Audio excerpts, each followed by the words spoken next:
యేసుని ప్రేమ ఛానల్కి స్వాగతం. దయచేసి ఈ ఛానల్ని లైక్ చేయండి, షేర్ చేయండి, సబ్స్క్రైబ్ చేయండి. సామెతల గ్రంథం 19వ అధ్యాయం తండ్రులను కుమారులను గురించి ఎన్నో సత్యాలు మనకు నేర్పుతుంది. 13-14 వచనాలలో చెప్పబడింది, బుద్ధిహీనుడైన కుమారుడు తన తండ్రికి చేటు తెస్తాడు, గృహమును విత్తమును పితరులిచ్చే స్వాస్థ్యం. కుమారుడు తన స్వాస్థ్యాన్ని సద్వినియోగపరుస్తాడని తండ్రి ఆశిస్తాడు. 15వ వచనంలో సోమరి కుమారుడు దరిద్రుడు. 18వ వచనంలో బుద్ధి రావడానికి తండ్రి కుమారుణ్ణి శిక్షిస్తాడు. కుమారుని సౌశీల్యాన్ని పెంపొందించడానికి తండ్రి శతవిధాలా ప్రయత్నం చేస్తాడు. 26వ వచనంలో తండ్రికి కీడు చేసి తల్లిని తరిమివేసే కుమారుడు అవమానము అపకీర్తి తెస్తాడు. 27వ వచనం, ఉపదేశాన్ని కుమారుడు మీరకూడదు. అలాగే తల్లులు కుమార్తెలు ఈ అధ్యాయంలో గొప్ప సందేశం వినగలరు. ఇప్పుడు వివరాలు వినండి. 19వ అధ్యాయం 1వ వచనం, బుద్ధిహీనుడై తన పెదవులతో మూర్ఖముగా మాటలాడేవానికంటే యథార్థముగా ప్రవర్తించే దరిద్రుడే శ్రేష్ఠుడు. మనము తోటి విశ్వాసిని పట్టుకొని బుద్ధిహీనుడని, మూర్ఖుడని, దరిద్రుడని, వ్యర్థుడని చెప్పకూడదు. కాని ఆ మాట దేవుడంటున్నాడు. ఒకడు తెలివి లేకుండా ఉండడం మంచిది కాదు. తొందరపడి నడిచేవాడు దారి తప్పిపోతాడు. ఒకని మూర్ఖత వాని ప్రవర్తనను తారుమారు చేస్తుంది. అటివాడు హృదయమున యెహోవా మీద కోపగిస్తాడు. ధనము గలవానికి స్నేహితులు అధికముగా ఉంటారు. దరిద్రుడు తన స్నేహితుణ్ణి పోగొట్టుకుంటాడు.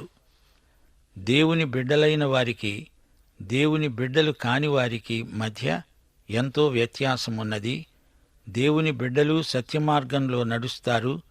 చీకటి సంబంధులు అజ్ఞానంలో స్వార్థపరులై జీవిస్తారు.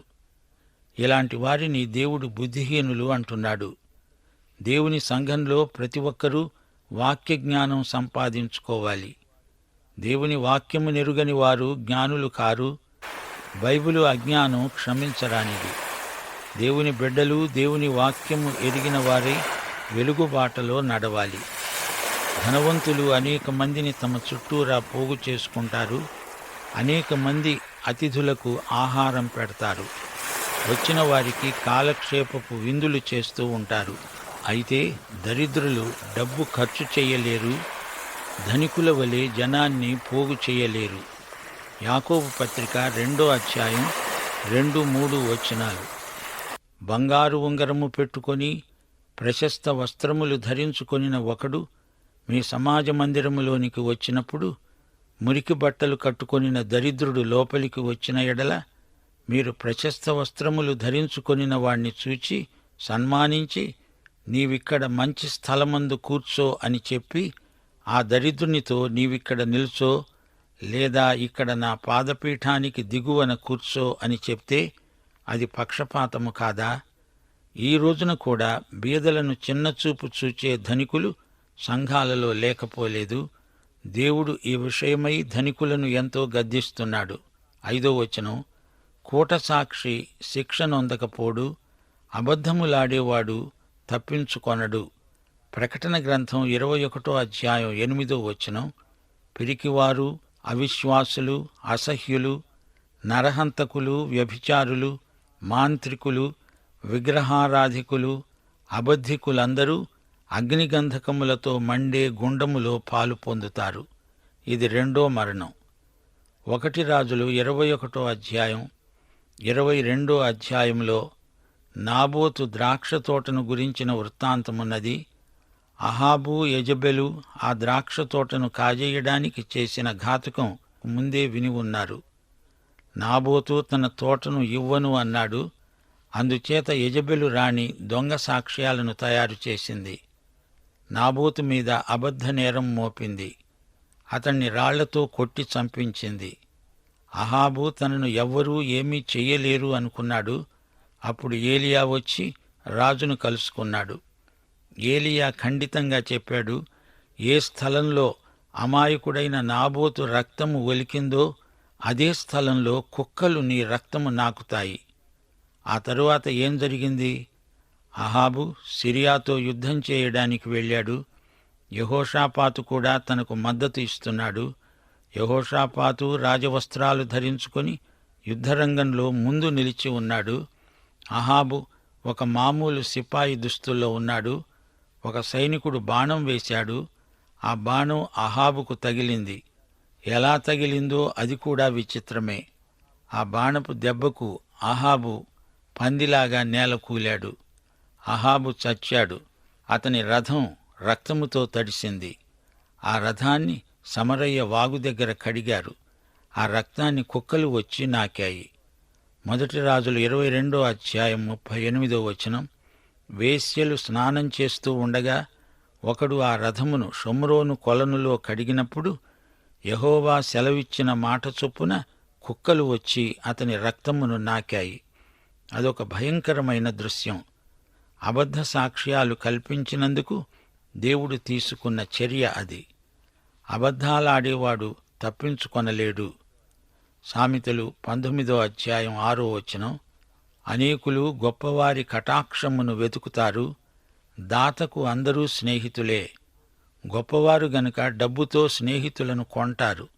అతడు దాత గనుక అతని చుట్టూ అనేక మంది పోగవుతారు. బీదవాడు తన చుట్టములందరికీ అసహ్యుడు. అట్టివానికి స్నేహితులు మరీ దూరస్తులవుతారు. బీదవారికి ముఖం తప్పిస్తారు. ఇంట్లో ఉండి కూడా లేడని చెప్పిస్తారు. ఈ లోకములో ఎన్నో సమస్యలున్నాయి. ఆర్థిక సమస్యలు, రాజకీయ సాంఘిక సమస్యలు. వాటిని పూర్తిగా ఎవ్వరూ తొలగించలేరు.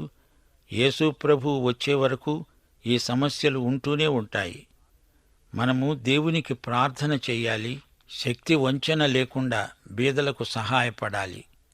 ఇస్కరియోతు యూదా తానేదో బీద ప్రజలను ఉద్ధరిస్తాను అంటుంటే యేసు అన్నాడు, బీదలు ఎల్లప్పుడూ మీతో ఉంటారు, కాని నేను ఉండను. 13వ వచనం. బుద్ధిహీనుడైన కుమారుడు తన తండ్రికి చేటు తెస్తాడు. భార్యతోడి పోరు ఎడతెగక పడుతున్న బిందువులతో సమానం. మంచి భార్య దొరికిన వానికి మేలు దొరికింది అని గత అధ్యాయంలో విన్నాము. ఇక్కడ పేర్కొనబడిన ఈమె ఎలాంటి భార్య? భార్య మంచిది అంటే భర్తకు సేవకురాలని అర్థమా? భార్య భర్తకు లోబడుతుంది నిజమే. అయితే అట్టి యోగ్యత భర్తకు ఉండాలి. భర్త ప్రేమించేవాడు గనక ఆమె లోబడుతుంది. అతడు క్రూరుడైతే ఆమె లోబడి చిత్రహింసకు గురి కావాలని దేవుడు చెప్పలేదు. అందుకే ప్రభువునందే పెండ్లాడాలని చెప్పబడింది. అతడు విశ్వాసి, ఆమె విశ్వాసి. అతడు ప్రేమిస్తాడు, ఆమె లోబడుతుంది. క్రీస్తు సంఘాన్ని ప్రేమించినట్లు భర్త భార్యను ప్రేమిస్తాడు. అలాంటి భర్తకు భార్య సంతోషంగా, స్వచ్ఛందంగా లోబడుతుంది. అతడు గృహ యజమాని. అతని కుమారుడు బుద్ధిహీనుడు. భార్య గయ్యాళి. ఆమె పోరు ఎడతెగక పడుతున్న నీటి బిందువుల్లాగే కొనసాగుతుంది. 14వ వచనం. గృహమును విత్తమును పితరులిచ్చిన స్వాస్థ్యం. సుబుద్ధిగల భార్య యెహోవా యొక్క దానం. నీ భార్య మంచిదైతే ఆమె యెహోవా దానం. ఆయనే నీకు కన్యాదానం చేశాడు. ఆమెను బట్టి నీవు దేవునికి కృతజ్ఞతలు చెప్పుకోవాలి. మంచి భార్యలను ఇచ్చేవాడు దేవుడే. పెండ్లి కాని యువకులు మంచి భార్యనిమ్మని దేవుణ్ణి అడగాలి. 18వ వచనం. బుద్ధి రావాలని నీ కుమారుణ్ణి శిక్షించు, అయితే వాడు చావాలని కోరవద్దు. పిల్లలను క్రమశిక్షణలో ఉంచాలి, పెంచాలి. చిన్నప్పుడే వారికి మంచి క్రమశిక్షణ గరపాలి. పిల్లలు పెద్దవారైన తరువాత క్రమశిక్షణ పనిచేయదు. పిల్లలను శిక్షించాలి గాని వధించకూడదు. పిల్లలను పశువులను కొట్టినట్లు బాధకూడదు. పిల్లల యొక్క కోపాన్ని రేపకూడదు. పిల్లల పట్ల మోటుగా ప్రవర్తించకూడదు. పిల్లలు తల్లిదండ్రులకు విధేయులై ప్రవర్తించాలి. ఎఫెసీ పత్రిక 6వ అధ్యాయం 4వ వచనంలో హెచ్చరిక. తండ్రులారా, మీ పిల్లలకు కోపము రేపక ప్రభువు యొక్క శిక్షలోనూ బోధలోనూ వారిని పెంచండి. మహాకోపి అయిన వాడు దండన తప్పించుకొనడు. అతణ్ణి తప్పించినా అతడు మరల కోపిస్తూనే ఉంటాడు. తన కోపమే తన శత్రువు. హద్దుమీరిన కోపం కీడుకు దారితీస్తుంది. నీవు ముందుకు జ్ఞానివవడానికి ఆలోచన విని ఉపదేశాన్ని అంగీకరించు. పెద్దల ఆలోచనలు, వారి వాక్యోపదేశం అంగీకరించినట్లయితే ఉత్తరోత్తర నీవు జ్ఞానివవుతావు. అందులో ఎట్టి సందేహమూ లేదు. 21వ వచనం, నరుని హృదయములో ఆలోచనలు అనేకములుగా పుడతాయి, యెహోవా యొక్క తీర్మానమే స్థిరము. యేసు ప్రభువే ఆలోచనకర్త. లోకములో అలాంటి ఆలోచనకర్త మరెవరూ లేరు. మానవుని మనస్సులోనికి దేవుని ఆలోచనలు రావాలి. అప్పుడు మానవుని ప్రవర్తన చక్కగా రూపుదిద్దుకుంటుంది. మానవుని తలంపులన్నీ మంచివి కావు. దేవుని ఆలోచనలకు అనుగుణంగా తలంచటం మనం నేర్చుకోవాలి. 22వ వచనం, కృపచూపుట నరుణ్ణి పరులకు ప్రియునిగా చేస్తుంది. అబద్ధికుని కంటే దరిద్రుడే మేలు. మీ ఇంట్లో ఒక దరిద్రుడు ఎన్ని రోజులైనా ఉండవచ్చు, అతణ్ణి పోషించవచ్చు. దేవుడు నిన్ను ఆశీర్వదిస్తాడు. కాని అబద్ధికుణ్ణి చేర్చుకోవద్దు. అతని ద్వారా నీకు అగచాట్లు ప్రాప్తిస్తాయి. దేవుని కృపను దరిద్రులతో పంచుకో, గాని అబద్ధికుల పట్ల దేవుని కృప నిరర్ధకమవుతుంది. 23వ వచనం, యెహోవాయందు భయభక్తులు కలిగి ఉండడము జీవసాధనము. అది కలిగినవాడు తృప్తుడై అపాయము లేకుండా బ్రతుకుతాడు. దేవుని యందలి భయభక్తులు మన జీవమునకు మూలం, మన జ్ఞానానికి ఆధారం. దేవుని యందలి భయభక్తులు మనకు క్షేమమును భద్రతను కలిగిస్తాయి. 24వ వచనం, సోమరి పాత్రలో తన చెయ్యి ముంచుతాడే గాని తన నోటికి దానిని తిరిగి ఎత్తడు. అతడికి అన్నం తినటానికి కూడా బద్ధకమే. అతని సోమరితనం ఎంతవరకు వచ్చిందంటే ఆహారం నోట్లో పెట్టుకోలేడు, తినలేడు. అతడు వారు జ్ఞాన వృద్ధి నొందుతారు. అపహాసకులకు శిక్ష, అయితే వివేకులకు కూడా గద్దింపు అవసరం. జ్ఞానహీనులకు జ్ఞానం కావాలి, జ్ఞానమున్న వారికి అధిక జ్ఞానం కావాలి. తల్లిదండ్రులను తరిమివేసే కుమారులున్నారు. వీరి ద్వారా ఆ కుటుంబానికి అపకీర్తి. తెలివి పుట్టించే మాటలు కుమారులు మీరకూడదు. అలా మీరే పక్షంలో ఇంకా ఉపదేశం వినటమెందుకు? వ్యర్థుడైన సాక్షి న్యాయాన్ని అపహసిస్తాడు. సాక్షి వ్యర్థుడైతే న్యాయం హాస్యాస్పదమవుతుంది. భక్తిహీనుల నోరు దోషాన్ని జుర్రుకుంటుంది. 29వ వచనం, అపహాసకులకు తీర్పులు, బుద్ధిహీనుల వీపులకు దెబ్బలు నియమించబడ్డాయి. తీర్పు వస్తోంది, దాన్ని ఎవ్వరూ తప్పించుకోలేరు. పాపాన్ని దేవుడు చూచి చూడనట్లు ఊరుకోడు. పాపభోగాలు కేవలం తాత్కాలికమైనవి. పాపము వలన వచ్చే జీతం మరణం. అది దేవుని నియమం. ఈ నియమం ఎన్నటికీ మారదు. ధనము కంటే యథార్థత గొప్పది. అధిక ధనం సంపాదించడానికి చౌకబారు ప్రక్క తోవలు తొక్కేవారు ఎందరో ఉన్నారు. ఇది దొంగ బుద్ధి. ఇహలోక రాజ్యంలో పన్నులు ఎగవేసి తప్పించుకోగలరేమో గాని దేవునికి ఇవ్వవలసింది ఇవ్వకుండా ఎలా తప్పించుకోగలరు? ధనము కంటే యథార్థతకు ఎక్కువ ప్రాధాన్యమివ్వాలి. వ్యక్తిగత జీవితంలో యథార్థతను పాటిస్తే దేవుడెంతో ఆశీర్వదిస్తాడు. దేవుని దృష్టిలో ఏది ముఖ్యమో దానికే మనము ప్రథమ స్థానమివ్వాలి. ఈ అధ్యాయంలో వివాహాన్ని గురించి 2 సార్లు పేర్కొనబడింది.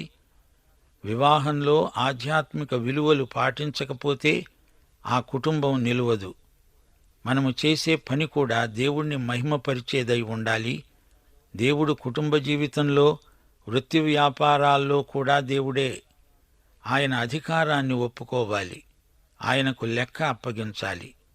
పాత నిబంధనలో 10 ఆజ్ఞలున్నాయి. అవిగాక ఇంకా ఎన్నో ఆజ్ఞలు దేవుని ప్రజలకు ఇవ్వబడినవి. దేవుని ఆజ్ఞలు పాటిస్తే ఆశీర్వాదం, దేవుని ఆజ్ఞలు మీరితే శాపం. సామెతల గ్రంథంలో దేవుడు బీదలను గురించి ఎక్కువగా చెబుతున్నాడు. అల్పులైన ఈయన సహోదరులకు మీరు చేసిన మేలు నాకు చేసినట్లే అని ప్రభువు స్పష్టంగా చెప్పాడు. మన భౌతిక శరీరాన్ని శుభ్రంగా ఉంచుకోగలము గాని ఆకారాన్ని మార్చలేము గదా. అయితే దేవుని వాక్యము మన అంతరంగాన్ని మార్చగలదు. తీరా యేసు ప్రభువును చూచినప్పుడు మన భౌతిక శరీరాలు కూడా మహిమ శరీరాలుగా మార్చబడతాయి. దైవాశీస్సులు. ఆమేన్. దయచేసి ఈ ఛానల్ని లైక్ చేయండి, షేర్ చేయండి, సబ్స్క్రైబ్ చేయండి.